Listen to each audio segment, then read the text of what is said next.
알투세에 이어서 그람시에 대해서 한번 살펴보겠습니다.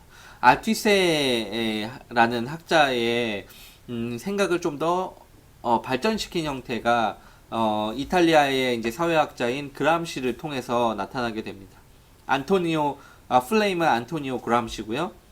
그람시는 이 부르주아라고 부르는 지배계층, 상류층의 세계관이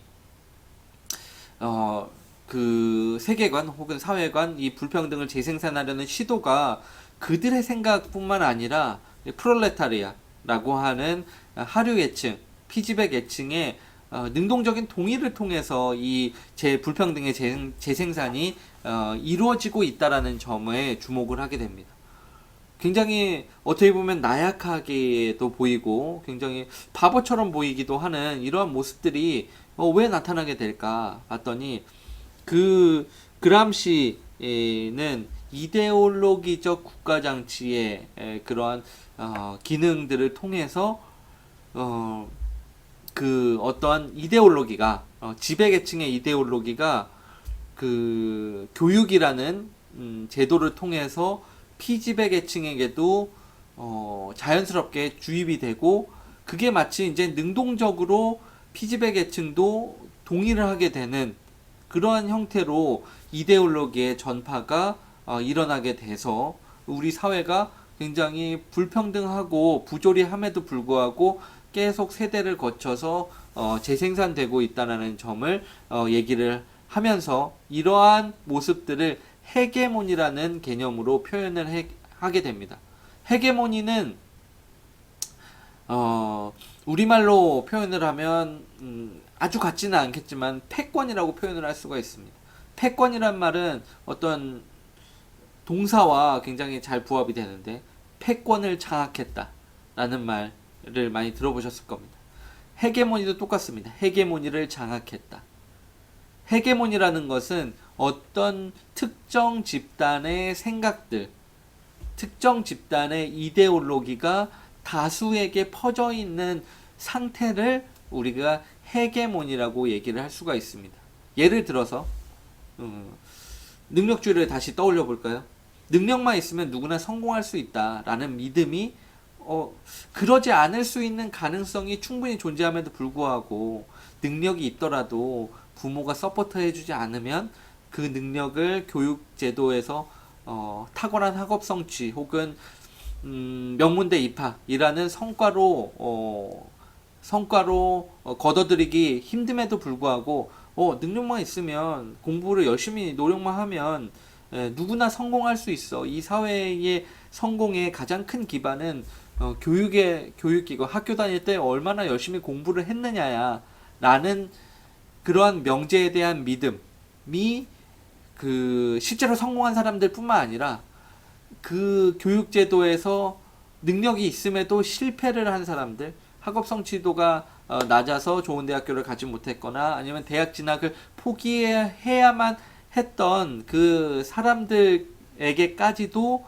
다 그 명제는 맞는 말이지. 능력이 있다면 누구나 성공을 할 수 있었을 텐데 나는 그렇지 못했어. 나는 개인적인 책임으로 돌리려는 그러한 상태. 능력만 있으면 누구나 성공할 수 있어.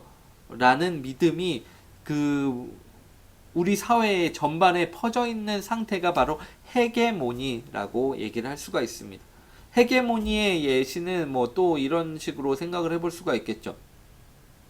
교육에서 또 생각을 해보면 누구나 사교육의 기회를 누구나 받을 수 있다면 사교육을 받을 수 있다면 누구든지 성공할 수 있어. 이러한 것도 하나의 이데올로기가 될 수 있습니다. 사교육을 받더라도 어떤 사교육을 받는지, 얼마나 비싼 사교육을 받는지, 그리고 누구에게 받는지에 따라서 성공의 가능성이 달라지겠지만 굉장히 단순화시키는 거죠. 이 사회에서 성공할 수 있다라는 것이 굉장히 이 명제를 통해서 이 이데올로기를 통해서 굉장히 단순해진다는 것을 알 수가 있습니다.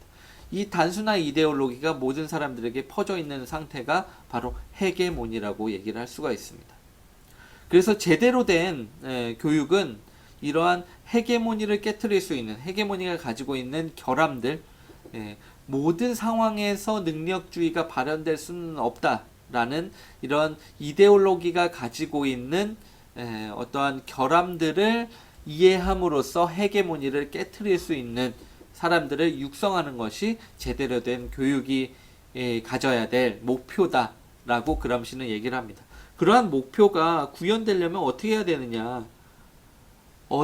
교사들부터 그러한 사회를 비판적으로 바라보고 사회의 잘못된 점을 인식할 수 있고 그 잘못된 점을 바라볼 수 있는 능력들을 학생들에게 배양시켜 줄 수 있어야 된다라고 그람시는 얘기를 하고 있었던 것 같습니다. 바로 유기적 지식인이라는 그러한 개념을 통해서 말이죠. 그람시는 전통적 지식인은 기존의 어떤 불평등한 관계를 계속 재생산시키는데 그 도움을 주는 어떻게 보면은 어용 지식인이라고 본다면 유기적인 지식인은 이 사회가 제대로 굴러갈 수 있게끔 도와주는, 그리고 사회가 좀 더 좋은 바람직한 방향으로 개선될 수 있도록 이 지금의 문제를 비판적으로 학생들에게 인식할 수 있도록 하는 그러한 사람들로서 유기적 지식인을 얘기를 하고 있습니다. 여기서 이제 어떤 요 필기는 지워 주시고요. 제가 요 필기가 그 슬라이드의 내용은 지워 주시고 요 내용을 중심으로 생각을 해 주시면 되겠습니다.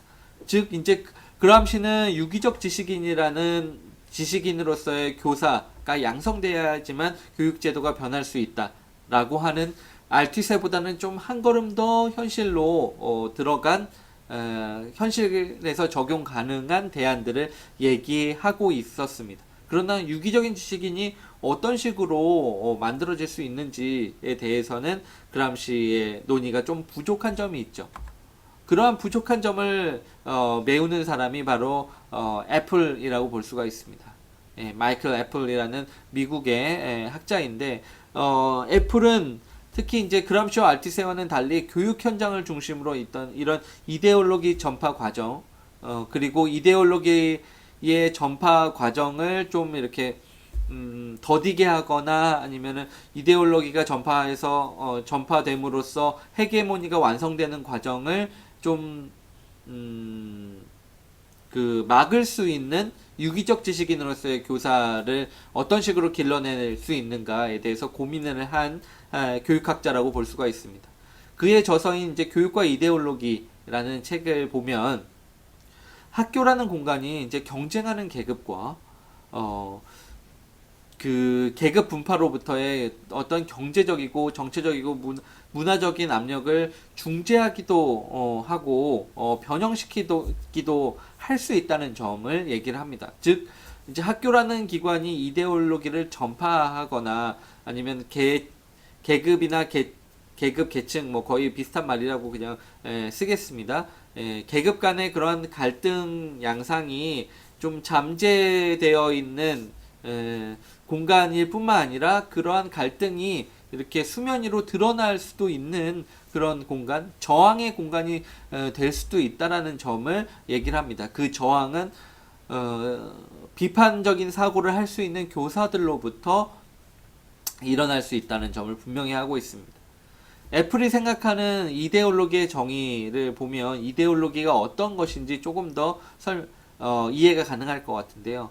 여기를 보시면 이데올로기는 내적 일관성이 없는 사회관계이며 삶에서 우러나온 의미체계요, 실천체계라고 얘기를 합니다. 어떤 일관성이 없어. 일관성이 없다라고 하거나 혹은 근거가 없다. 혹은 모든 상황에서 통용되지는 않는 그러한 어떤 명제들에 대한 믿음을 우리가 이데올로기라고 얘기를 할 수 있다는 것이죠. 그리고 그 이 이데올로기는 누군가의 이익을 위해서 만들어졌을 인위적으로 만들어졌을 가능성이 높은 어떠한 명제들을 얘기를 하고 있습니다. 능력주의와 능력주의 사회관과 같이 말이죠. 그래서 학교는 이런 상대적인 자율성을 발휘하기 위해서 교육제도를 통해서 이제 사회 전체의 불평등을 해소하기 위해서, 완화하기 위해서, 그리고 유기적 지식인 인으로서의 교사가 이러한 상대적인 자율성을 발휘할 수 있도록 하기 위해서는 계속 우리가 발례들을 찾아내야 된다. 이 이데올로기가 현실에 들어맞지 않는 점들을 계속 찾아내고 그러한 발례들을 공유할 수 있어야 된다라는 점을 강조를 하고 있습니다. 그럼으로써 기존의 헤게모니가 아니라 반대의 헤게모니를 만드는 과정이 교사들로부터 이루어져야 된다라는 점을 강조를 하고 있습니다. 그래서인지 이 애플이라는 학자는 교사 집단, 교사 노조, 교사 집단의 이 현재 교육의 문제점에 대해서 많이 이렇게 논의를 하고 실제 특강도 많이 하고 그럼으로써 교사들부터 그 사회 문제를 제대로 인식할 수 있도록 학습 공동체를 많이 형성해 나간 것으로 유명합니다. 한국에도 이제 몇 번 직접 방한을 해서 이런 특강이나 아니면 교사들의 얘기를 듣고 어떤 물음에 답하는 시간들을 많이 갖게 했는데요. 이러한 발례들을 찾아냄으로써 애플은 현재 교육이 가지고 있는 문제점들에 대해서 논의를 하고자 합니다. 그래서 우리가 할 수 있는 것은 과연 애플이 말하는 것과 같이 그람시와 알티세가 말하는 것과 같이 현재 교육 과정 속에서 교육의 어떤 제도 속에서 이데올로기가 전파되고 있는 부분들은 어떤 부분들이 있는지, 이데올로기라고 할 수 있는 부분들은 어떤 학습 내용인지에 대해서 파악하려는 노력이 이제 앞으로 교육사회와 이 시간을 거쳐서 해봐야 될 분석 작업이 될 것입니다. 보울스와 진티스는 부터는 이제 다음 클립에서 이어서 하도록 하겠습니다.